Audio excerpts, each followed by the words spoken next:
tao talaga, may mga ex na hindi nila deserve. Kahit gawa ng pelikula, kahit yun, hindi deserve. And I thank you.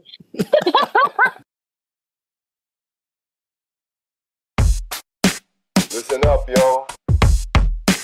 Linya Linya Show. Listen up, yo. Linya Linya Show. Listen up, yo. The Linya Linya Show bumabalik every week. Parang yo-yo sa office, sa condo, sa FX, sa kanto. Walang pinipili basta pili. To the millions and millions of listeners around the world, welcome to the Linya Linya Show. At kasama natin ngayon, nagbabalik, award-winning film directors at hosts ng Ang Walang Kwentang podcast, Directonet Hadaoni at Direct JP Habak. Boom! Sariling sikap yung SFX. Oh, sorry. Palagyan na lang sound effects Nasira yung ano. Palagyan na lang Nasira yung ano. Nawala yun. Tunog tao, no? Wala nakalata. Oo, hindi halata. Akala ko. Tinakpan ko pa ng konti. Umano lumabas sa bigay. Kumusta mga direk? Kumain na ba kayo? Yes, tikoy. Uy, oo Kain ako. nga. Ay, tikoy nga. Pagkain mo? Oo. Tikoy, oo. Ito, As in, kakatapos ko lang iprito. Wow. Sorry. Tapos nalaglag. Happy Chinese New Year, mga direk. At saka sa mga tao. Money good. Ay, okay. So, tikoy si Direk JP, Directonet, Money Gold. Ano, go-to mo ba yan na Direk? Na munchies? May nagbigay kasi. So, sayang naman ko hindi kainin. Madali lang naman ako kausap. Napilitan pa pala. Akala ko naman. Yung favorite ko to. Go to lunch. Go to lunch mo yan, di ba? Totoo, Brunch, Direk. actually. Yan na ba? Pero hindi ka pa nakapag... Inuulam mo ba yan? Joke lang. Masarap kaya to. Di ba nauuso ngayon yan? May mga nakikita ko sa internet, ginagamit yung mga ganyan pang kunyari panggawa ng sinigang. Money gold? Hindi, kunyari. Di ba yan? Sampalok. Nilalagay sa sampalok. Oo. Yung Walang buto. May mga nagloloko na kunyari yung sinigang nila yaki na bubble gum yung nilalagay nila. Sinigang sa money gold. Ganda no? Kailangan lang ipagbawal talaga ang TikTok dito sa Pilipinas. Ganda ng sinigang sa money gold. Sa money gold. Totoong may sampalok yan May bits naman yan na totoo di ba? Tapos wala nga siyang buto. So, hindi na yung parang sa palengke na yung naka-cellophane tapos gaganunin mo pa. Arte. Wow, para namang pinalaki sa Ayala. Yun yung may Direk, may mga nakakapit pa na rock salt, yung makakapal na. Oo, yung sarap sarap nun. Kaso nga lang. Tapos may asukal. Yung nalulunok mo, tapos sinasabi tumutubo Oo. Tsaka yung kapatid ko, binibigyan ako niyan yung yung naubos niya na ba, binalik niya lang dun sa cellophane.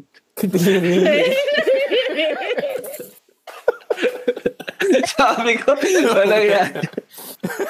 Sabi ko, wala na to Wala na to. Galing na sa bibig wala na to Parang yung sa edamame, di ba kapag naubos na, minsan may nagbabalik doon. Oh my Tapos God. makakain mo, parang, baboy wala naman tong laman. Ay, nako. Grabe, no? Pero Chinese New Year din, mga Direk. Happy Chinese New Year. So, kaya may tikoy si Direk JP. Regular ka bang naggaganyan, Direk JP? Talagang nagtitikoy ka? O lang din yan? Chinese New Year. Totoo. Hindi naman yan bigay lang din. Tas, napilita ka lutuin. Hindi, parang nakita ko si kahapon. So, nandun pumunta ako sa favorite mall ko, sa Robinson's Magnolia. Tapos, ang dami nakapila doon sa NBT. Sabi ko, ayaw nga Chinese New Year. Sige nga, bila akong tikoy. Yun. Nike bandwagon ba? Alam mo dati, akala ko yung tikoy, ready to eat. Hindi ko talaga alam na niluluto pala siya. Kailan nyo nalaman na niluluto yung tikoy? Ever since. Ever since. Sorry. Para ikaw lang, Direk, ah. Para siyang kalawin. Sorry. Kalaway. Ganun yung tsura niya, di ba? Pero pag kinakain ko, okay, parang okay, oo nga, no? Parang niluto nga. Sorry. Pero pag matanda ka na, wala naman magluluto sa'yo ng tikoy, kundi ikaw. Dati kasi, sinuserve sa'yo yun eh. Ayun lang. Kalaway. That's it. That's my... That's your ambag. Si Ubus ko Ramba. na. Oo nga, naubos na yung money gold. Pero, ako lang ba, Direk? Pero parang medyo lumalamig din ang panahon lately, no? Parang mahangin sa gabi. Talaga ba? Hindi ako lumalabas. Walang ambag. Naghang ako eh. Kala ko naghang eh. Mga hindi lumalabas pala itong mga to. Hindi niyo napapansin Hindi, ako sa sa- gabi. At sa ginawin, malamig talaga for me. Ginawin ako aircon nga lang sa van. Lamig na ako eh. Pero malamig nga. Nung nag-angkas ako once, parang malamig nga siya. Intense. Ewan ko, parang may pagka, latak ng December eh, yung pakiramdam. Oh, anyway, parang malamig eh, anyway. Mas malamig actually. Oo. Di ba mas kapag January, February talaga yung pinakamalamig? Actually, baka dahil ang haba talaga ng January, no? Hindi pa rin February habang nagre-record tayo, no? Actually, January 35 ngayon, no?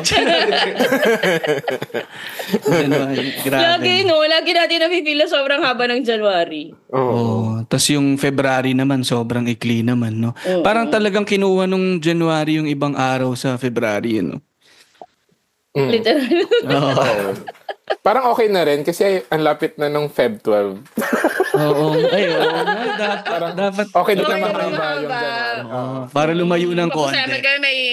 Oo, papasalamat kami hanggang 31 ng January. Diyos ko. Oo. Hindi lalong... Date ko. Pero direct alam na natin magfe-February na, Love Month. And alam na rin natin ang parating, no? Kaya gusto ko nga rin mapag-usapan with you guys dahil syempre pag February, go-to naman ng mga lovebirds ay movie dates, at uso na ulit, syempre Oo, si JP. Si Tonet hindi siya nag-go kasi hindi movie dates yung go-to niya eh. Iba. Iba sa kanya. Ano Sa may yan? Pasig yan eh. Sa may Pasig yan. Teka. I don't look back. Talaga, dire-diretso lang. Wala. Totoo. So hindi movie date si Direk sa may Pasig ang trip niya. Pasig siya. Oo. Kain. Kain date. Doon sa Pasig din. Sa Pasig area din. Oh my God. Pansit Canton. Tsaka sinigang. Crispy pata. Yan. Oo. Yes. Masarap dyan. Yan. Pero, Legend yun na parang masarap nga daw yung mga crispy pata. Ako okay lang. Yung Pansit Canton, masarap. As in, yung hindi Pansit Canton na Lucky Me Pansit Canton na. Talaga ba, JB?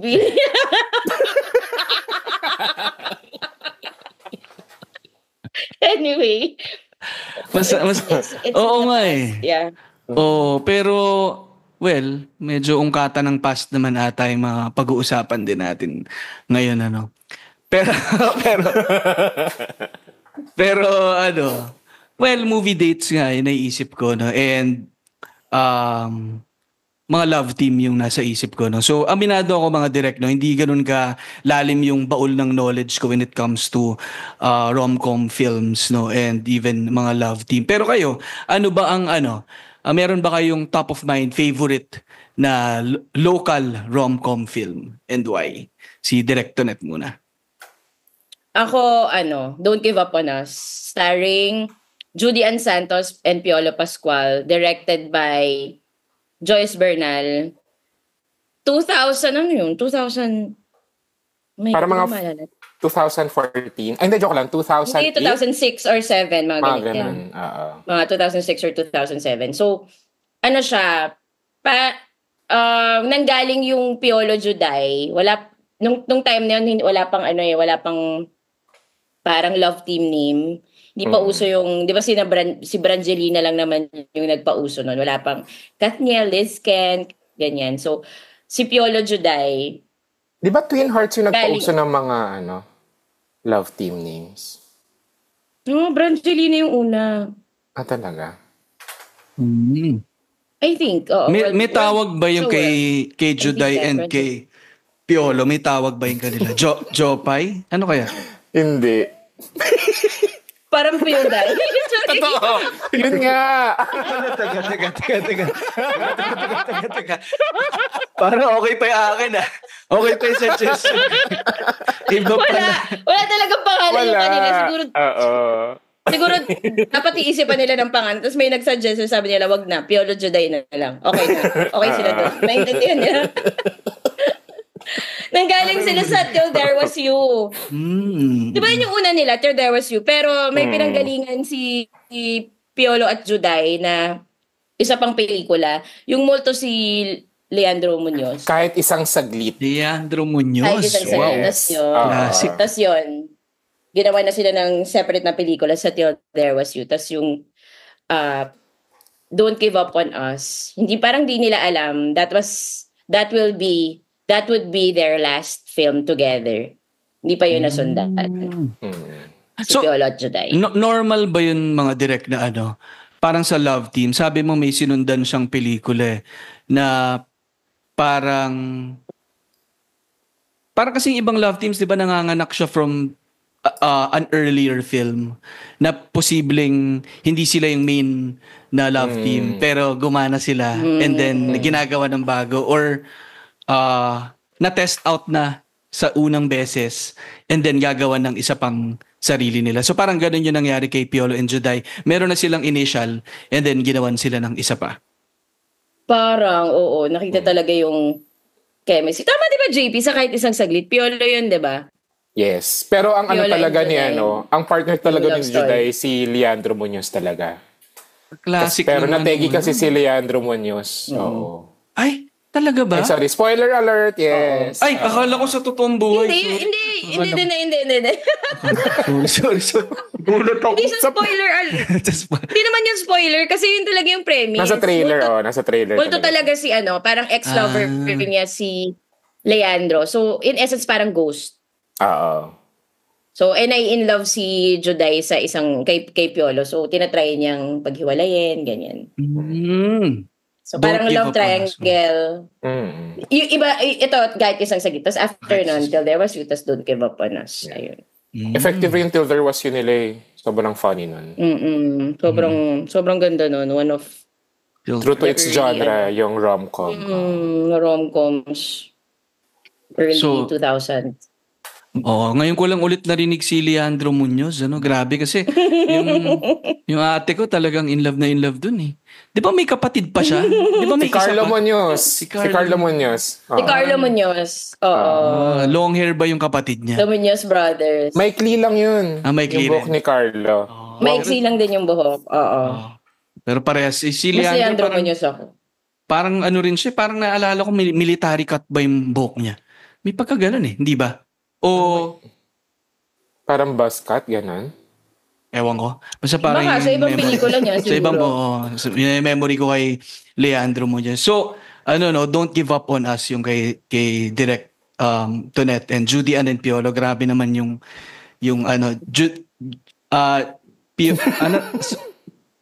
basta Judy and Piolo tandem, no?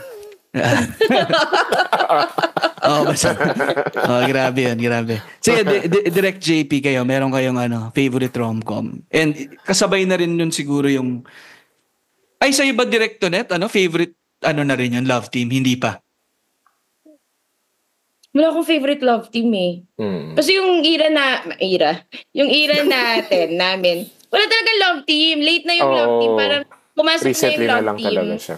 Parang nag-work na. So, hindi yung tipong... feeling ko kasi para mag-work sa isang tao yung love team, kailangan meron ka talagang time na sundan talaga lahat ng projects nila lahat ng gagawin. So, for example, nagte-teleserye sila. Ako, hindi na ako nakakanood talaga ng teleserye nung nag-work ako. Kaya yung Encantadia, hindi ko siya na subaybayan talaga ng todong-todo, mga ganun. Bakit Encantadia naman yung pinasok mo na sample? Parang pop culture talaga na parang nagugulat sila, ba't di ako nag-Encantadia? Di ako nanood. Sorry nag-work kasi ako eh. Diba? Yan yung, yung Enka yung ino-note ko yung na yun. Yung thing na yun with love teams na kailangan ng oras para masubaybayan. Pero sige, dito muna tayo kay Direct JP na anong favorite rom-com mo? Yung sa akin, yung favorite Filipino rom-com ko of all time talaga, I Got to Believe. Rico yan, tsaka Idol Claudine. Directed by Olivia Lamasan. One of the best films ni Inang talaga yun for me. Yung Got to Believe.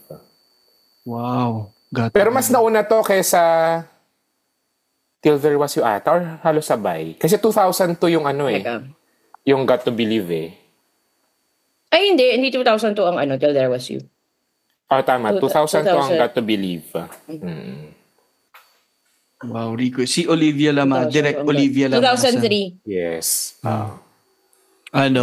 Naalala ko lang kasi yung una kong trabaho sa isang maliit na agency, yung naging boss ko doon, kapatid ni Ma'am Olivia Lamasan.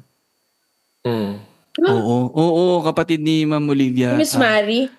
Hindi si Miss Mary. Si Ma'am, iba pa, isa pang kapatid niya na nasa agency.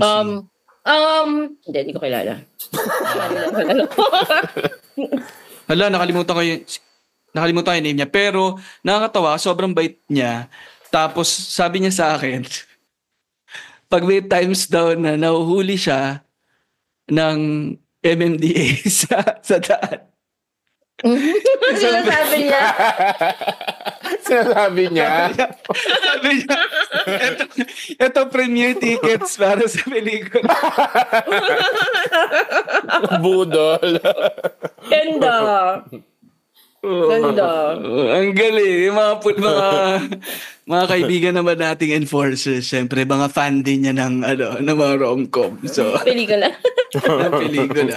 So, natawa lang ako kasi nagamit din, tinatanggap din. So, ganun ka fan ng mga Pilipino sa mga pelikula. No? So, nakakatawa lang. Pero, Rico yan and Claudine, grabe naman, Grabe din yung tandem nila, no?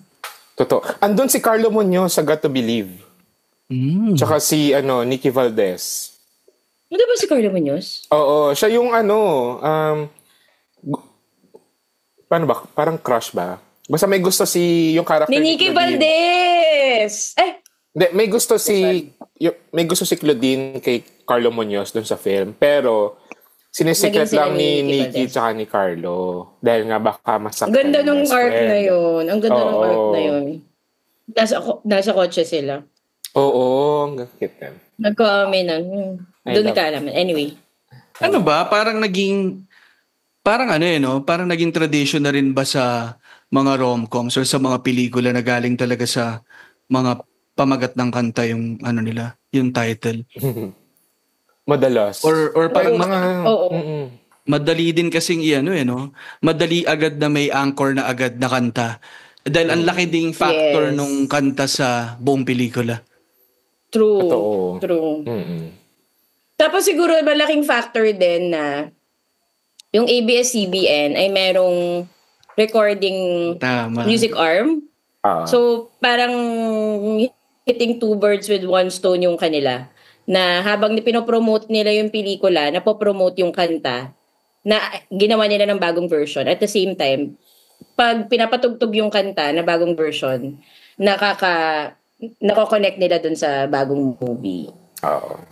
And rin, teleserye. Oo nga. Dati nung nasa Star, nung nag-work pa ako sa Star, sa ABS, tuwing may bagong pelikula, tapos merong bagong kanta, as in, maririnig mo talaga siya sa lahat, sa elevator, di ba? Sa canteen, kahit sa bangko, sa BDO, dun sa baba, sa floor. As in, ini-inculcate.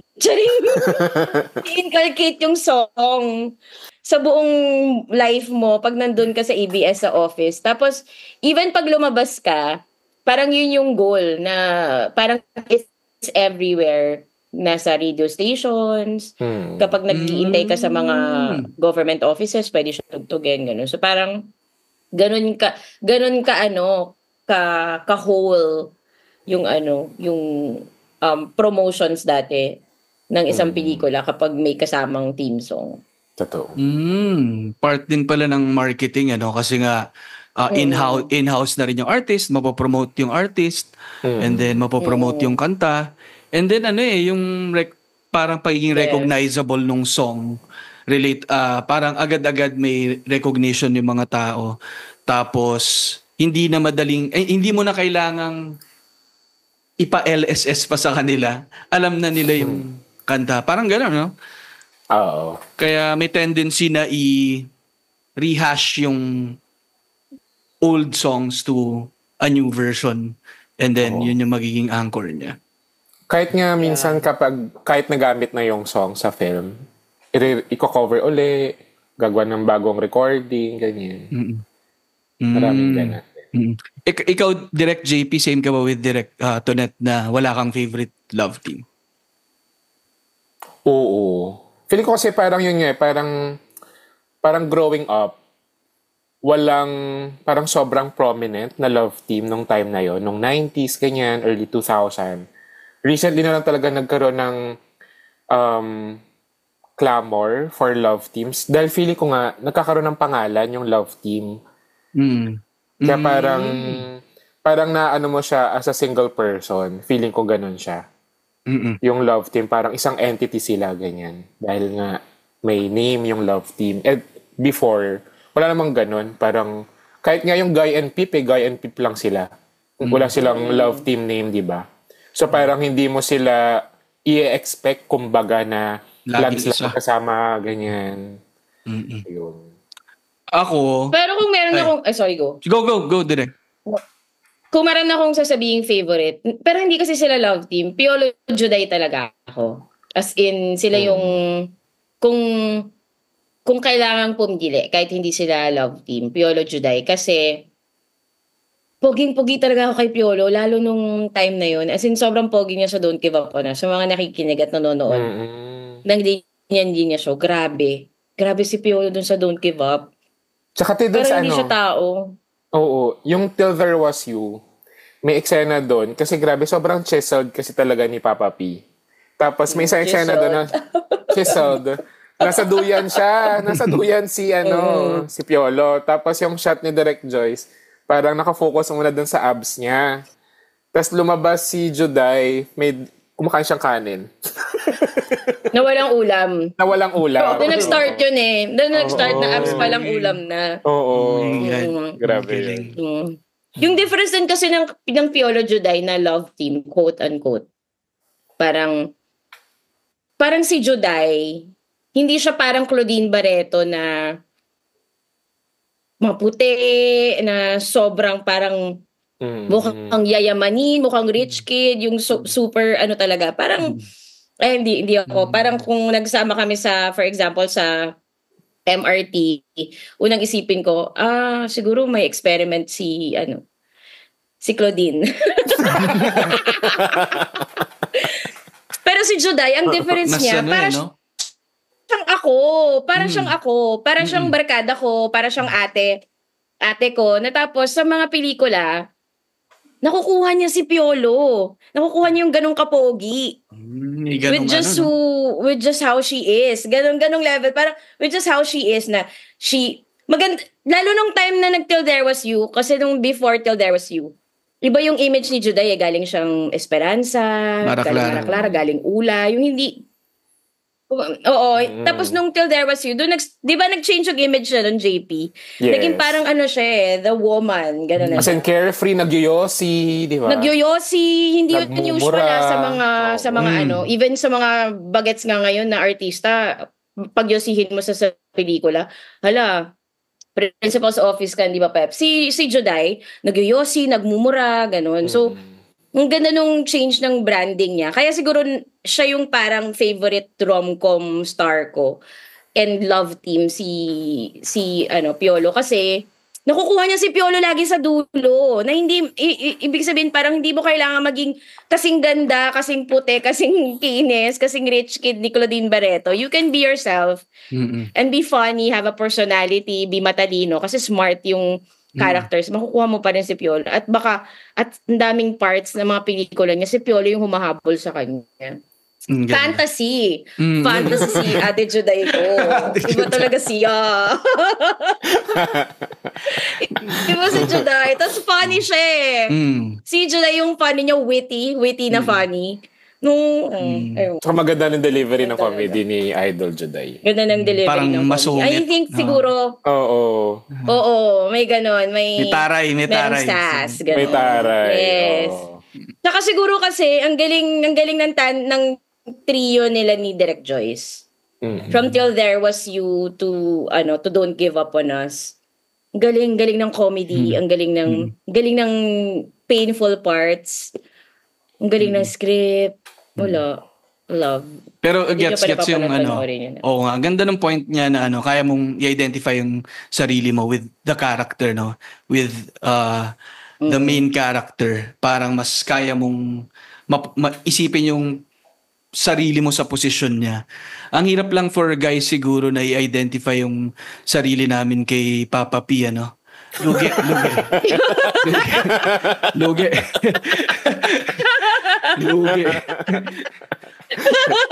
Beauty is in the eye of the beholder. Of the beholder. Ganun ba? Ang sabi na. Ang sabi lang. Sabi ng mga hindi pinagpala. Ang hirap eh. Parang lalong pinapamukha ni Papa P na yung mukha namin. Mukha niya hindi ganito. Tapos pati may abs pa. No? Anyway. Ibang level naman kasi si Papa P, si Piolo. Parang tinatong tao naman kasi. Kaya Nakakapikon. ako naman, mga direct, dahil bilang nung bata ako, mas nababad talaga ako sa sa mga comedy sitcoms. Mas doon ako nababad. So, ang naalala ko tuloy ay yung mga love team within sitcoms. Yun na yung closest ko siguro. Oh. So, Sino? So, Watamen, gano'n? Hindi. Watamen. Sabi mo Watamen. Hindi. Palibhasa lalaki ba to? Pwede palibasa. Pero, naalala ko kunyari, si Buboy and si Maricel sa Kaya ni Mr., Kaya ni Mrs. Ganon. Yes. Sobrang panalo nung tandem nila doon. Yes. Tapos biglang, Totoo yan. alam mo yun, yung magtataray si Miss Maricel and then susuyuin siya ni Buboy. Dadaanin ni Buboy sa niya, sa pa-charming niya, tapos sisingit si Bayani. Parang ganyan.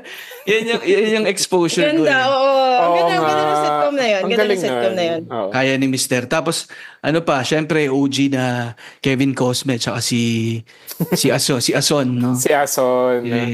Si Ason, tapos si Babalu sumisingit, and then, si si Aga at saka si Agot, sa Okay, Doc. Okay, Doc. Oo, yun naman si Popsi naman doon, si Babalu naman yung laging humaharang sa pagmamahala nila. No, iba rin yung sa comedy na sitcoms na love team. Pero yun kasi siguro dire-diretso mo rin silang mapapanood weekly. Merong kapit din as opposed to isang movie na one movie kailangan sundan ng mga ibang pelikula para mabuo yung yun yung sabi ni Direk kanina parang para masubaybayan mo isang love team kailangan mo ng oras na nasusubaybayan sila. Ibig sabihin din mas marami ring content siguro na kailangan na magkasama sila, no? Oo. Yes. Kaya sobrang pati hanggang endorsement, hanggang TVC's endorsements, magkasama rin sila Kaya parang kapag yung mga love teams, diba parang yung mga fans nga nila kapag kunwari sa outside na sa trabaho ganyan, pag nakikita lang sila, yung parang kilala mo sila. Kasi nga parang everyday mo silang nakikita, sinusundan mo kung kahit nasaan sila ganyan, mga endorsements, etc. Parang feeling mo kilala ka nila. Pero kayo mga direct, no, bakit kaya over the years, well, sabi nyo nga yung love team naman na concept, came a little late na yung pag-tandem talaga. Pero yung love team lang as pairing to actors, no. Bakit kaya parang 90s to 2000s and up until now pa rin, patok na patok pa rin yung mga love team. Bakit kaya? Sige ako. Hindi ako parang feeling ko hindi sa love team na sa start talaga yung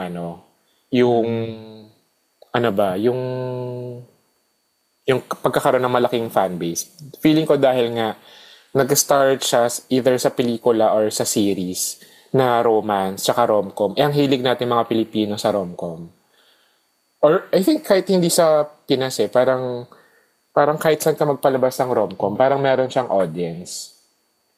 So, feeling ko dahil yung mga Pinoy nga mahilig sa romance, sa rom-com, na kahit hindi Valentine's, kapag may pinapalabas na rom-com, pinapanood ng mga tao. So, I think yun yung dahilan kung bakit malakas yung kapit natin sa mga love team dahil sa mga napapanood natin mga pelikula na romance o rom-com, ganyan. Ikaw, Directo Net, or okay ka na sa sagot ni Direct? Ako naman. Ako iniisip ko parang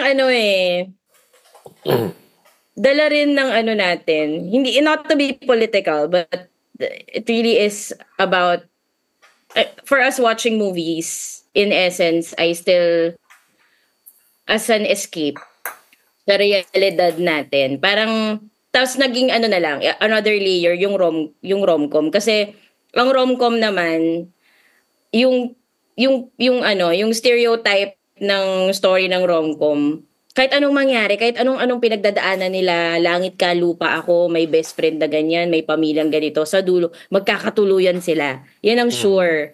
Na parang, nag-iiba lang yung mga characters, nag-iiba lang yung mga pinagdadaanan nilang plot, pero sa dulo, sure tayo magkakatuluyan sila. Especially yung mga before So, tingin ko, sa hirap ng buhay, gugustuhin na talaga ng mga Pilipino na yung papanoorin nila, hindi na parang totoong buhay na pangit, mahirap, kahirapan, traffic, corruption, ninanakawan sila ng kung sino sa pamilya or something. Pero pag nanonood sila ng rom-com, sure tayo, papasayahin ako nito. So, tingin ko, dahil nga yung mga love team, pare-pareho sila ng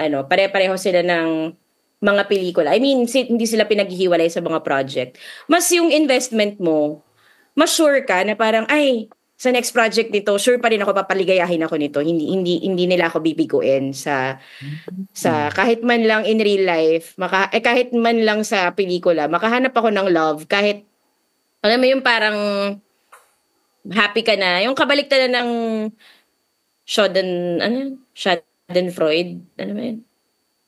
Ano yung term? Yung being happy about the misery of others. Ano yung Schadenfreude? Wait. Sorry. Yung kabaliktaran na happy ka naman sa sa pagsasama. Schadenfreude. Oo, kabaliktaran ng Schadenfreude. Parang, yes. So yun. Tingin ko, yun yung dahilan bakit hanggang ngayon, malaki pa rin yung audiences ng mga love team. Kaya rin, kapag nagbe-break ang isang love team, affected. Kapag in real life nagbe-break sila or kapag sa career nila kailangan na talaga silang mamaalam, ganyan. Kahit good naman yung breakup, mutual ganun. Parang mahirap siyang tanggapin kasi nag-invest din ng oras yung audience Parang kala ko kayo na forever kasi ganun yung pre-promise ng mga pelikula nyo di ba? Kasalanan din namin mga taga-pelikula. Actually, kasalanan din ng wrong definition of love.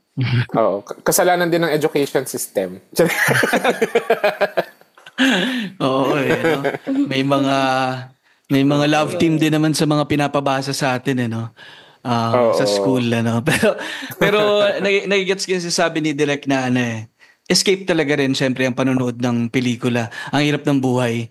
Gusto mo naman na may panalo naman sana, kahit na nasa loob ka ng isang movie house for 'di ba 2 oras, sana naman yung gusto mong outcome yung mangyari, hindi yung kasawian ng ng everyday life at saka ng mga nangyayari sa paligid. And siguro yung sa Love Team din, dahil sinasabi nga natin mas uso lang yung Love Team lately. Dati naman pairs lang, pero lumilipat-lipat sila ng ka-pair, no?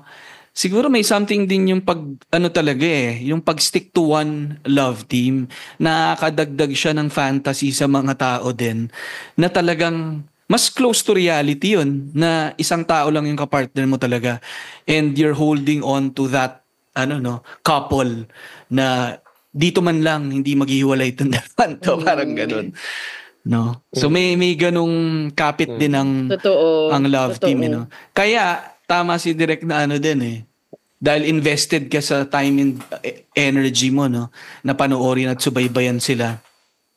Mas masakit din kapag may nangyari sa kanilang hindi maganda, no?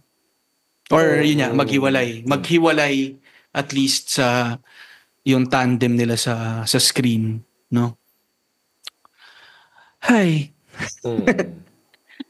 Pero yan. Ako rin, mga direct, no, parang alam natin Nalungkot bigla. Nalungkot kasi na-break natin yung spell. Yun nga pala yung spell, no? Pero gano'n naman talaga, no? And ako lang, parang sa isang love team, alam natin na maraming layers na nangyayari sa dynamic ng isang love team, no? Hindi lang dun sa 2 tao involved, minsan involved na yung pamilya, involved na rin yung mga kaibigan, syempre yung mga fans and supporters nila, no? Tuloy minsan, di ba parang medyo nagiging problematic na rin yung love team minsan, Kaya ang tanong ko siguro sa inyo, tayo as fans, paano ba natin mas tamang may enjoy ang love teams, given nga na ganun, na may tendency siya na maging problematic or minsan masyado tayong affected. Yun. Feeling ko kailangan... kasi hindi nga ako... Go. Hindi, parang feeling ko, kung fan ka, kailangan i-instill mo sa utak mo na lang to, fiction lang to, pinapasaya lang tayo nito. May sarili-sariling buhay din sila. Feeling ko na siya dapat. Conscious effort dun sa fan. Na okay lang naman maging invested, pero wag yung... Paano ba? Baka makancel tayo.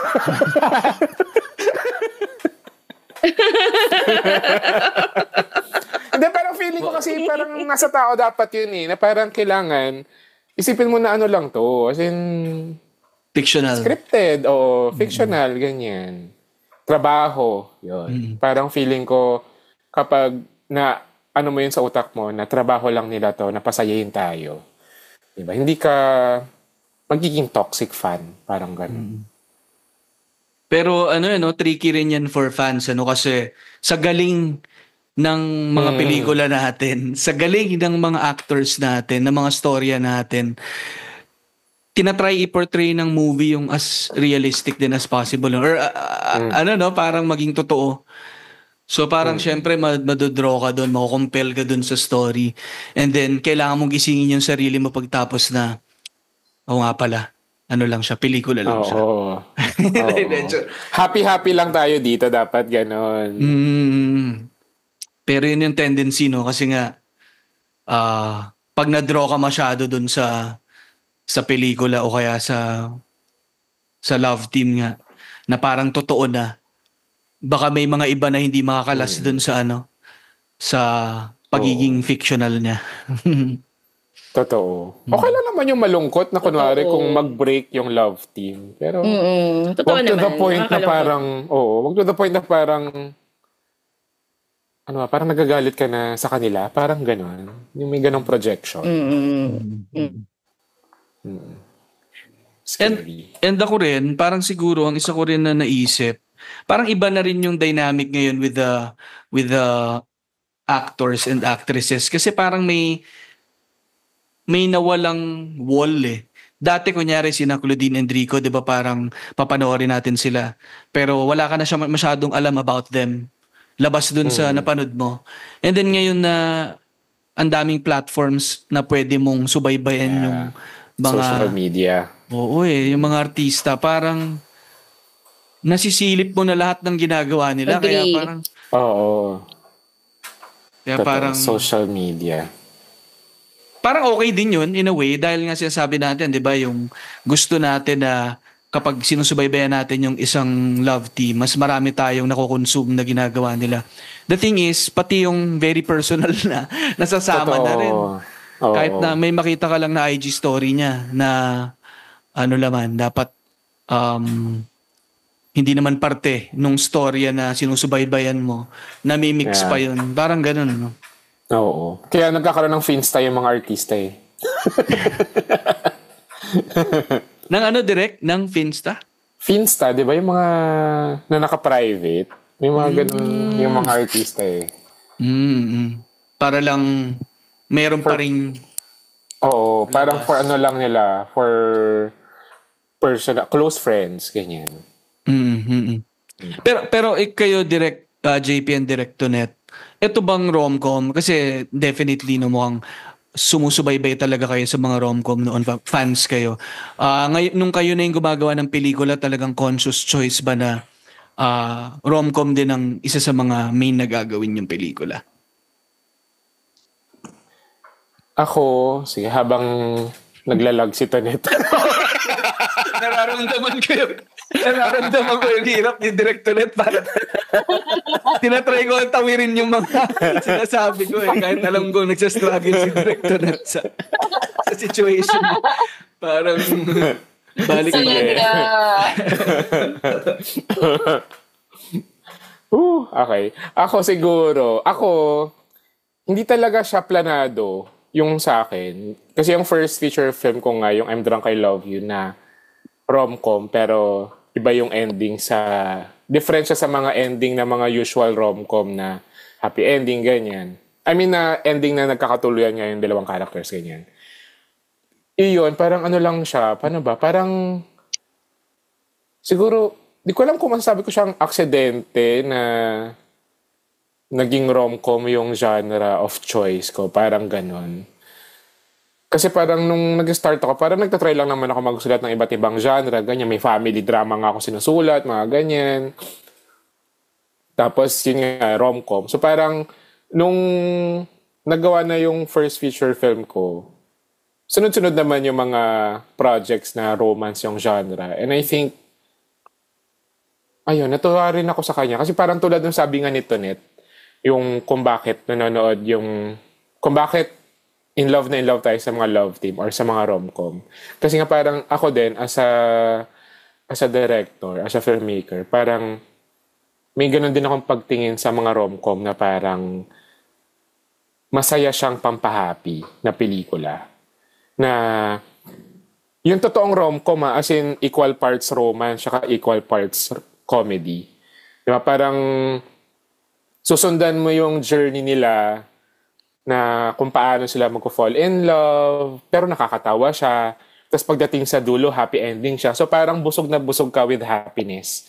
Na parang, yun nga, parang ano siya, escape nga sa mundo kahit 2 hours lang na magiging masaya ka lang.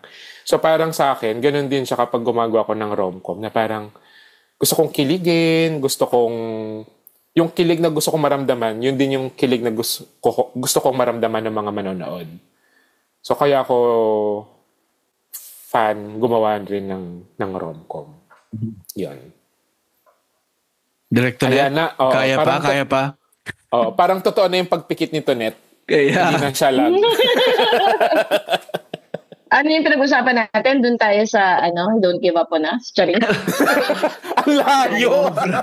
Sumobra na. Ang layo. Kanina pa pala. Ako, nung nasa film school ako, gusto ko naman maging director. Pero dahil sobrang fan talaga ako ng rom-com, parang yun yung gino-goal ko. I want to be a rom-com director. I want to be a rom-com director sa Star Cinema. Ganong level. Ganon ka specific. Kasi nga, sabi nga ni Ann Curtis sa No Other Woman, I know the market because I am the market. Ganda. Kasi nga ako yung market ng rom-com eh. So alam ko yung kano nakakakilig, alam ko kung anong corny, alam ko yung, yan na naman. Mag-meet cute na naman sila, so madadapa yung isa, sasaluhin ng isa, ilang beses ko narinig yan, nakita yan, ganyan, etc. So, parang, nung gumawa ako ng first film na rom-com ko, I consider it a rom-com, yung dating called Tadhana. Parang natural trajectory nung first rom-com ko, ay lahat ng mga gusto kong makita sa isang rom-com, at lahat din ng mga hindi naman sa ayoko makita, pero yung mga pwedeng wala na sa rom-com. Like, for example, best friend. Walang best friend si Mace or si Anthony sa Tadhana. Wala ring family na makukulay yung damit. Walang ganon. Wala ring yung, mayroon akong kanta, pero hindi yung theme song, yung Where the Broken Hearts Gonna With You song. Hindi naman siya theme song, pero part siya nung pero hindi ko siya ginawang title. So, parang tingin ko, ano lang yon, hindi sa gustong gumawa ng isang anti-Star Cinema rom-com, pero yun lang yung mga elements na as a rom-com fan, yun yung gusto kong makita sa isang rom-com na pelikula. Yun yung nangyari nung ako na yung nag-direct. Ayun. So parang sisimula talaga as a fan, sumusubaybay, kaya syempre, kaya pa direct, kaya ba? Ayan. Sige. Pero, ayan. Actually, Ali, ikaw yung nagcha-choppy naman ata. Oh no, pati ako ata. Umiikot lang yung ano na to yung wifi natin. Umiikot lang. Lagyan ko sa'yo, JP. Narinig naman kita, wala ka lang video. Hindi, okay na uli si Ali. Laga ko. Gumagapang yan. Nagsimula kay Direct JP to ba't gano'n? Ba't si Direct JP na? Ikaw na yung hindi naglalag ngayon. Ako naman internet. Oo nga eh. So, sinasabi ni Directonet na I am the market. Kasama, ikaw rin yung dapat nanunood ng ginagawa mo. So, parang makaka-relate ka talaga. Dahil doon, parang conscious ba kayong naglalagay ng autobiographical elements sa mga pelikulang ginagawa niyo?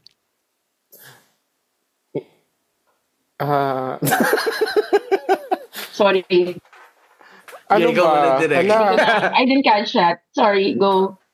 Ang tanong ko, conscious ba kayo na naglalagay ng autobiographical elements sa pelikulang ginagawa niyo? May tendency kasi syempre kung ano yung mismong mga nararanasan niyo, nagre-resonate sa inyo. And may tendency ba yun na malipat sa pelikula? Ako, oo. Kasi yung I'm Drunk, buhay ko yun eh.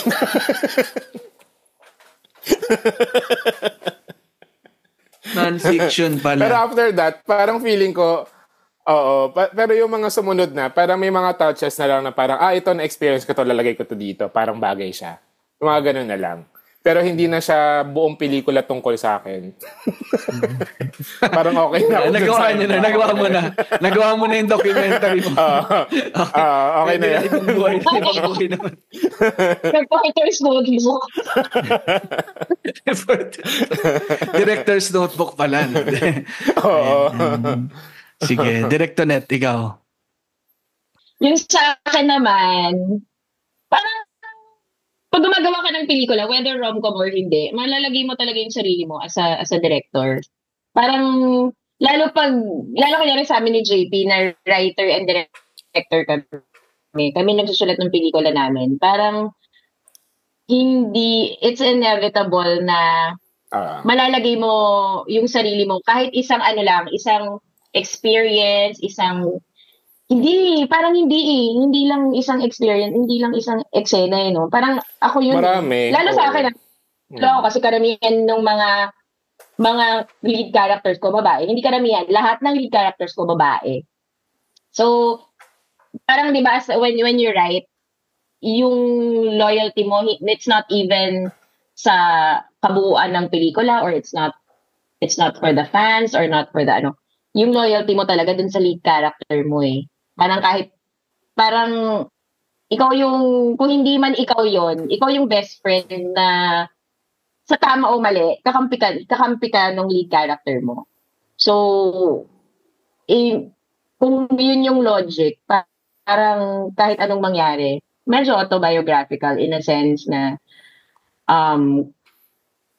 kahit kunyari ibang mga tao hindi maintindihan yung lead character mo, nandun yung writer or director na, hindi, papagtanggol ko tong character ko na to kahit na minsan tatanga-tanga or medyo mali-mali rin mga decision sa buhay.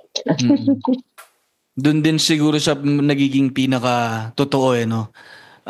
Pwede mo naman ikwento yung kwento ng iba pero iba paggagaling pa rin sa sarili mong experience. Pero syempre, yan na rin na kinukwento mo in a different way with a different character.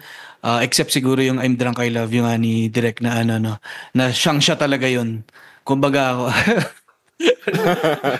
Almost. Actually, same kay Tonet. Same kay Tonet na parang yung mga pelikula ko, babae lagi yung main POV. Feeling ko dahil din parang dati closeted, ganyan. So parang yung POV ko, sa babae ko siya nilalagay. Tapos parang nung nagkaroon ako ng liberty to create series na mga BL, ganyan, or mga queer barkada series, parang doon ako nagkakaroon ng liberty rin. Na yung POV ko, totoo siya dun sa, sa live truth ko, parang ganun. Mm-hmm. Pero sa mga pelikula ko, puro babae din yung main character. Mm-hmm. Tawid tayo mga direct sa sa paparating na film ninyong dalawa, yes. Na XX lovers, Ito, rin ba? May autobiographical din ba dito? Na in love na rin ba kayo sa best friends niyo dati? Si Tonet, maraming beses. JP. Maraming beses? Hello? Bigla naging gano'n yung to. Love team, like, usapan natin Sorry. Hindi pala na-approve ni Direk yung part na to. Sorry. Hindi pala, sorry.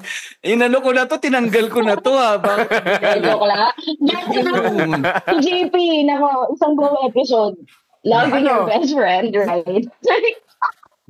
Wala na, okay na yun. Okay na ako. Bakit yung tunog nun? Ba't yung tunog nun parang hindi pa okay? Okay na ako. Next na. Sige, next. Pero ito naman, hindi naman kailangang galing sa hango sa tunay na buhay to, Pero sa inyo ba, sa tingin nyo, dapat pa bang i-pursue ang friendship with an ex-lover? O pag tapos na, dapat tapos na? Siyempre, ibang usapan yung dalawa kayong involved dun sa relationship na yun, hindi kayong dalawa. Pero iba rin yung possible implications nun sa partners nung dalawang tao na yun, 'di ba? So, pero yun, anong tingin nyo? Ako kasi iba rin yung narinig ka namin, te. Oo, tama. Iba rin yung you should or parang dapat bang i-pursue. Ewan ko, parang pwede namang hindi pero okay lang ba? Okay lang. Depende sa ex. Pero may mga ex na may mga ex na parang gusto mo talaga siyang i-keep as friend. Parang may mga ang daming ex. Ligawin naman pala. May mga tao. Ligawin naman pala. Nakalimutan naman pala. Hindi, may mga ex na tanggalin mo yung history nyo.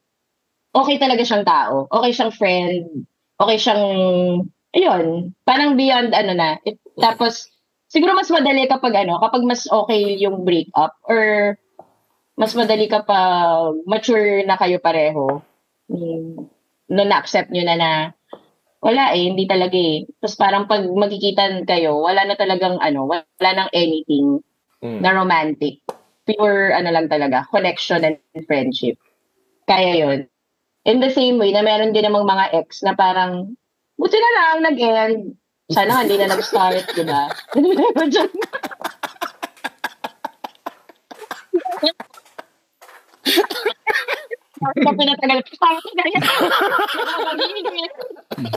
May mga ex na mga hindi mo talaga gagawa ng pelikula. Di ba sabi nila, don't fall in love with the writer. May immortalize talaga yung kagaguhan mo ginawa sa kanya.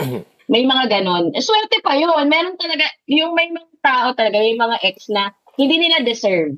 Kahit gawa ng pelikula, kahit yun, hindi deserve. And I thank you. Talagang ako hindi ko nabibigyan ng spotlight sila kasi hindi nila deserve yun. So hindi natin sila pag-uusapan. Baka sumikat ba? Baka sumikat pa sila. Baka feeling na naman nila sila yung pinag-uusapan pero hindi naman. Wag na yun. may ganun ba? May mga ganun ba? Marami sila. Yes, marami sila. Hindi gawin din ba na? Ano gawin? Grabe, ang hirap nga. Ligaw, So, ganun ba yun, Direk? Siguro nga, feel na feel siguro nila na, ako to ako yung nito, tinutukoy ni Direk. Ako pinapatamaan dito ni Direk. Ganun ba? May ganun? Hindi naman. So, mini-message ka nila, Direk, na ganun. Ako to, no? Ay, hindi, wag na natin pag-usapan. So, yung akin naman, yung...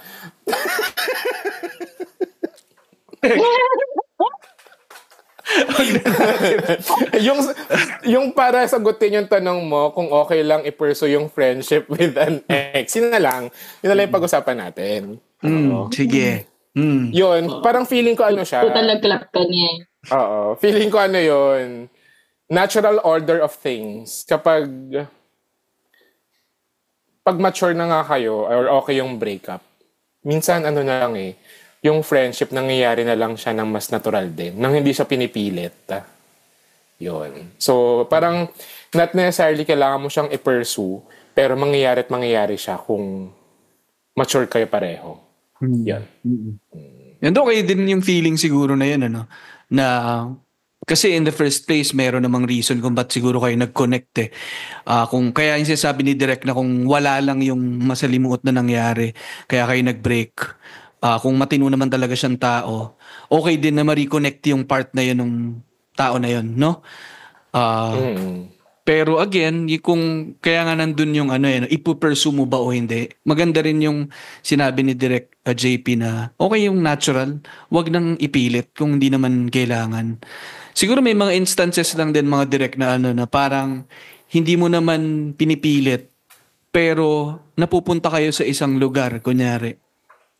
Kaya dun ka naman magkakaroon ng conscious choice if lalayo ka ba or magiging natural ka lang. Gets ba? Yes. Para may instances. Hindi, palakihin natin to, Ali. Sino yan? Gusto naming malaman. Hindi ko maintindihan Hindi ako. Medyo nababaw. Hindi sa'yo yan? Sa kuya mo ba yan? Sa kuya mo ba? Konsepto lang to. Konsepto lang. Nag-iisip lang ako ng kwento sa isang pelikula. Iniisip ko lang. Nagigets ko na si Direk JP. Balik na lang tayo dun sa mismong tanong. Ibalik natin sa totoong tanong. Na, dapat hindi na dapat pinupursue yan. Pero lalayo pa tuloy tayo sa movie Pero itong XX Lovers parating na siya by the time na i-air natin to malapit na siyang ipalabas or baka showing na siya Ito Direk JP, paano naman nabuo yung konsepto ng pelikula na to? Question ko na rin agad ay nauna ba yung concept na ibalik yung tambalan ni na Marvin and Jolina then ginawa ng kwento or may kwento kayo na maganda na bagay si Marvin and Jolina dito?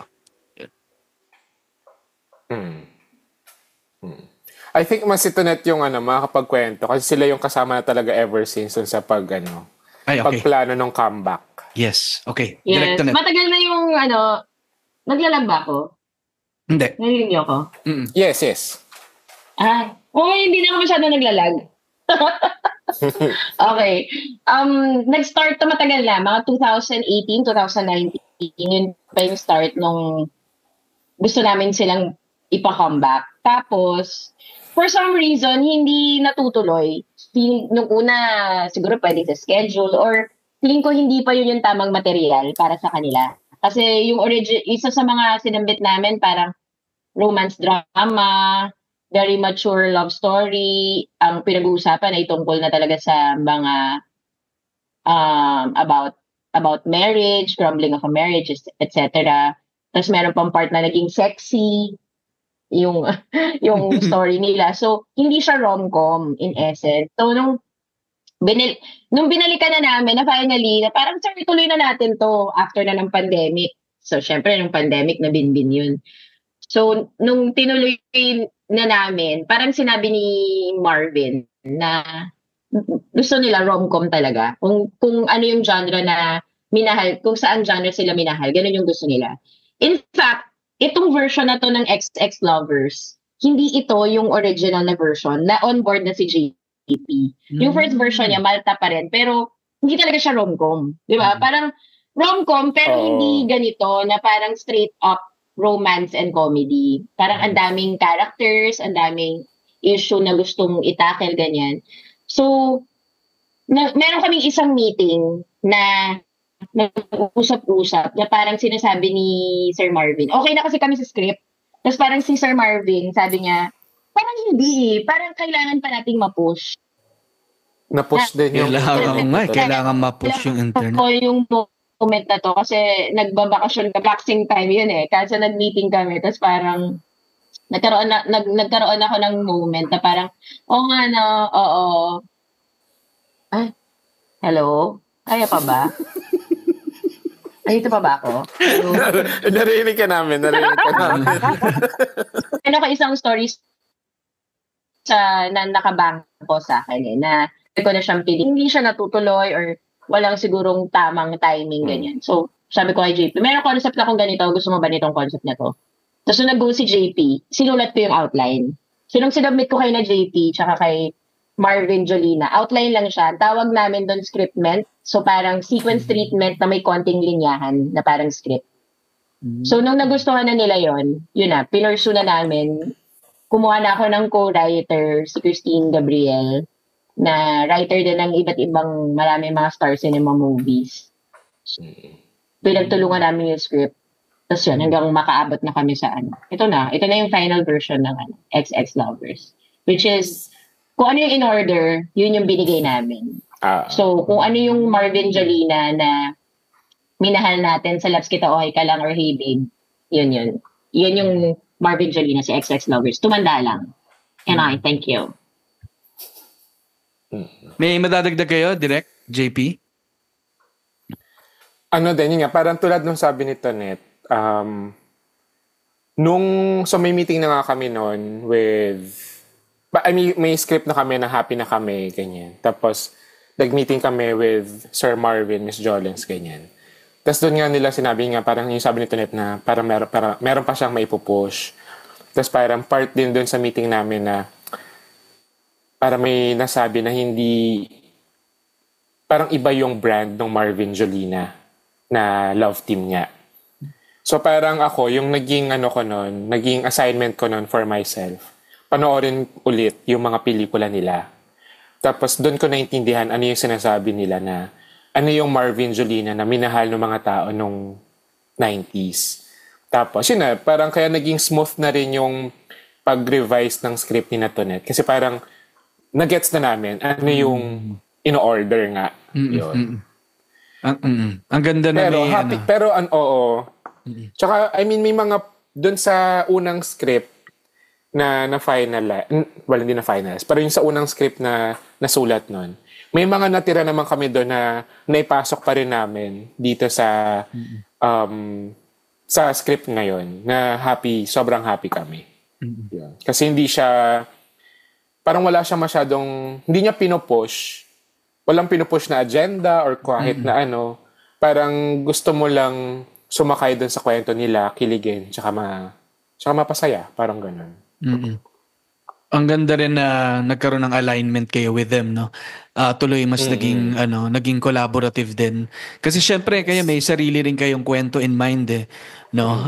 Iba rin yung naiisip nyo sila, iba rin kapag siguro nakausap nyo na sila and then involved na rin talaga sila dun sa kwento. So maganda no na may alignment even yung kung sabi nyo nga kung ano yung in order yun yung i-deliver kasi part din syempre yung malaking part yung mga sumusubaybay sa kanila sa ine-expect niya na manunood nito no na kung ang maganda kasi kung wala ka pa siguro masyadong context with them makikita mo na yung chemistry nila pero kung nasubaybayan mo yung mga pelikula nila noon hindi mawawala yung ano na yun yung sinasabi nilang spark na yon, yung magic na yon. And ayun, kumusta nga ba yung kumusta working with them, with Marvin and Jolina? And yun nga, kayo habang ginagawa ba, syempre kayo yung unang nakakita, no? Hindi ba nawala o nag-iba yung chemistry nila? Sige. Ako Go JP.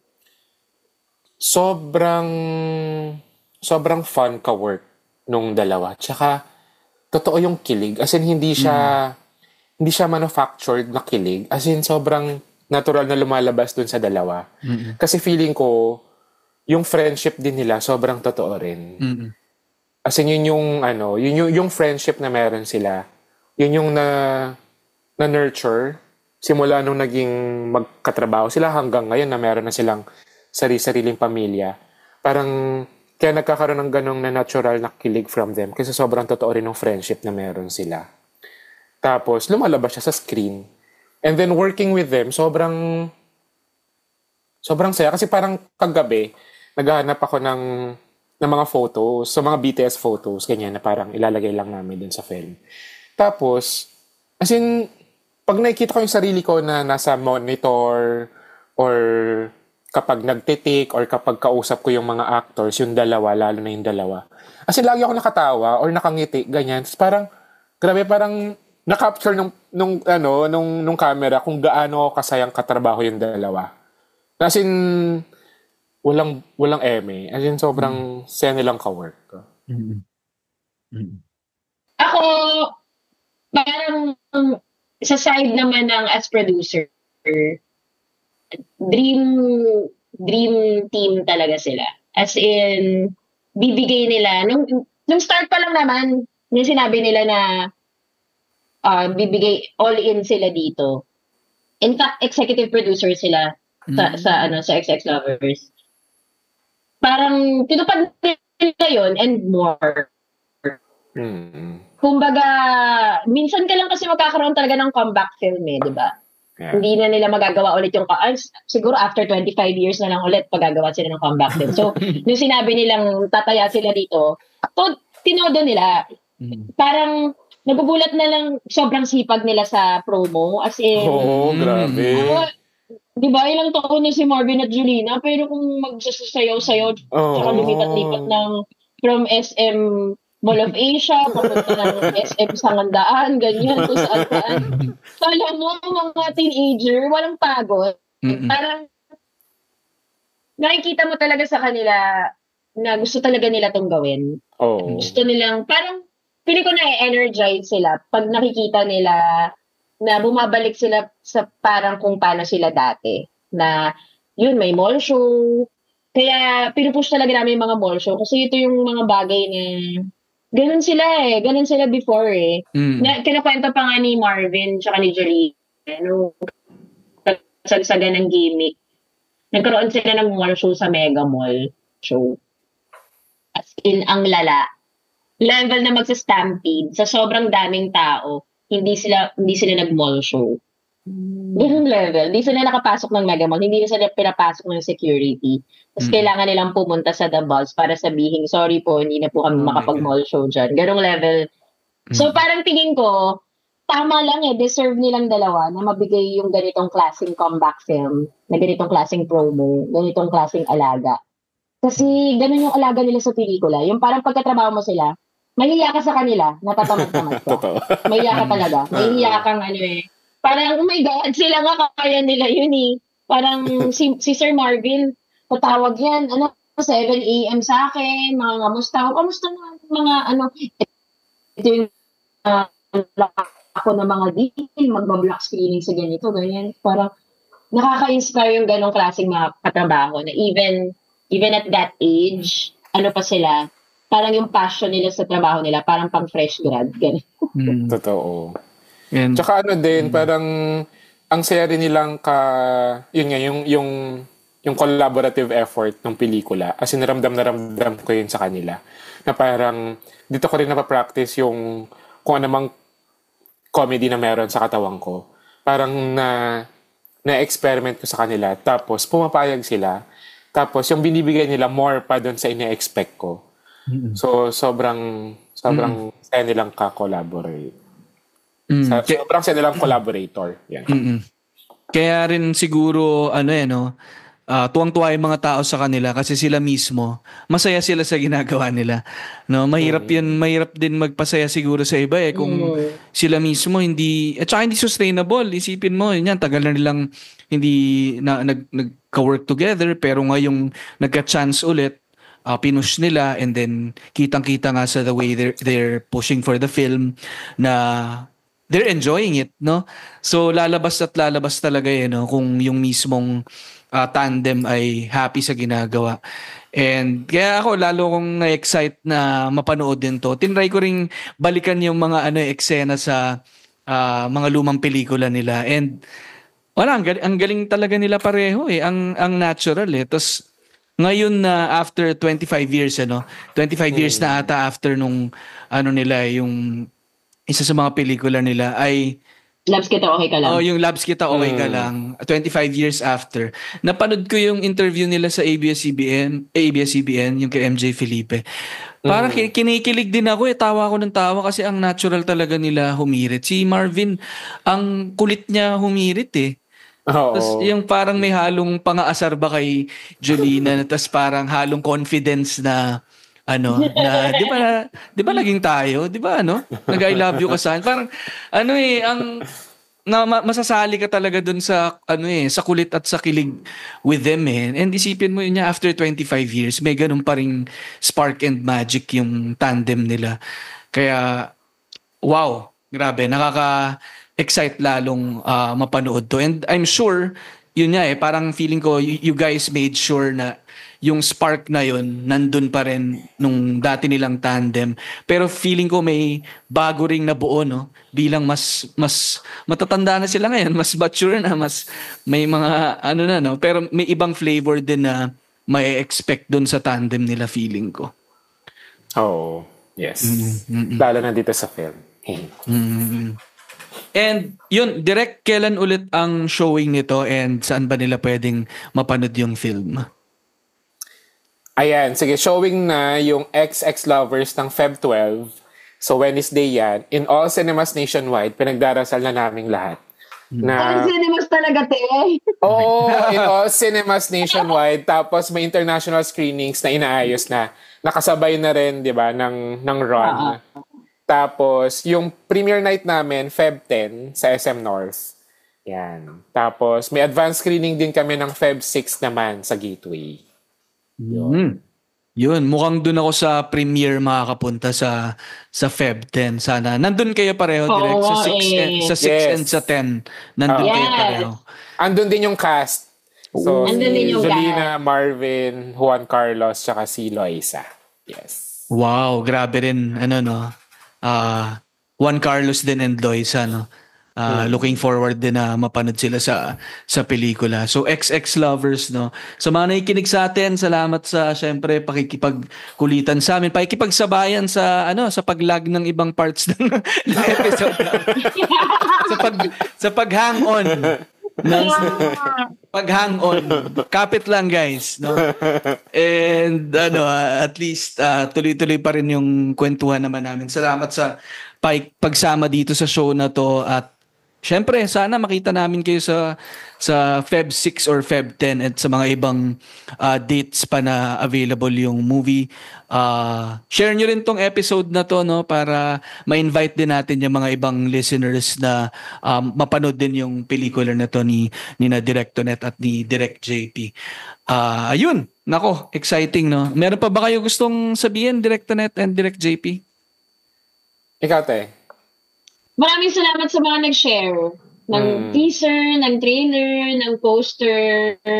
Maraming salamat sa mga nagpapa-block screening. May block screening yung mga ka-eme. 2 block screening. Yes. Na yung isa. So, super thank you sa lahat ng support. We appreciate your support. Thanks, guys. Tsaka balita ko magpapa-block screening daw yung linya-linya. Uy, oo nga. Kailan ba yun? Kailan ba yung Feb? Ano ba yun? Feb 5? Feb 5 kami. Wow, inunahan pa yung advanced screening.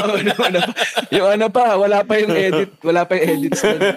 Pero shoutout sa mga ka-eme. Hello sa inyo. Salamat sa pagtambay din dito sa The Linya Linya Show. Yung mga listeners ng Linya Linya Show, na, no, mag-set na rin kayo ng mga kanya-kanyang grupo para makapanood ng XX Lover. Suportahan natin yung pelikula ni na Direct JP and Direct Tonet. And ayun, no?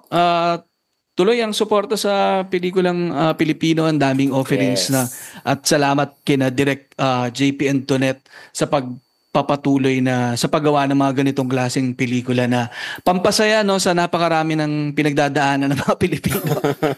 Sa dami ng mga mangyayari. Lalo na parating na naman ang mga susunod na buwan, mas magiging mahirap ulit for everyone. So kapit lang, guys, at marami pa ring reasons para ngumiti tayo at magpatuloy, no. So suportahan natin tong pelikula na to. Sa mga nakikinig na hindi pa nakasubscribe at follow sa The Linya Linya Show, subscribe and follow kayo. Available na rin to sa, hindi lang sa Spotify, nasa YouTube na rin tayo. So subscribe na rin kayo doon. And syempre sa mga nakikinig din, tuloy din tayo sa pakikinig ng Ang Walang Kwentang Podcast, kasama si Direct JP at Direct Tonet, kasama sa pag-support ng mga ginagawa nilang projects. At inaabangan ko na rin yung panibagong venture ni na Direct Tonet at Direct JP na hopefully soon matambay natin. Maraming salamat sa pagbigay ng contact. Oo nga. Thank you, Ali. Grabe. Sisingilin ko pa yun Yun si Kuya, May commission ba? May commission pala si Kuya Rocky. May commission pala. Di ko nasabi ko pa. Thank you so much. Hindi. Pero thank you, Ali. Exciting, no? Can't wait na makatambay rin dyan sa bago nyong tambayan.